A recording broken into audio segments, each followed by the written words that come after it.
রাজশাহী, পাবনা, দিনাজপুর সহ ৮ জেলার ওপর দিয়ে বয়ে যাচ্ছে মৃদু শৈত্যপ্রবাহ।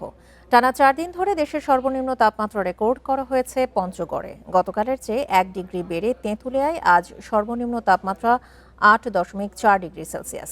টানা মৃদু থেকে মাঝারি শৈত্যপ্রবাহের ফলে দিনভর হালকা কুয়াশাচ্ছন্ন থাকছে আকাশ। দুপুরের দিকে সূর্যের মুখ দেখায় কিছুটা স্বস্তি ফেরে জনজীবনে। উত্তরের হিমেল হাওয়ায় নাকাল দিনাজপুরবাসীও। হিমশীতল বাতাস আর ঘন কুয়াশার কারণে কাজে করতে বিপাকে কৃষক ও শ্রমজীবী মানুষ। টানা ৬ দিন ধরে উত্তরের জেলা নীলফামারীতে বয়ে যাচ্ছে মৃদু শৈত্যপ্রবাহ। সকালের দিকে সড়কে মানুষের উপস্থিতি থাকছে কম। কনকনে শীতে বিপাকে মেহেরপুর ও চুয়াডাঙ্গার নিম্ন আয়ের মানুষ। হাসপাতালগুলোতে বেড়েছে শীতজনিত রোগীর সংখ্যা। তীব্র ঠান্ডা আর কুয়াশার কারণে নষ্ট হচ্ছে বোরো বীজতলা।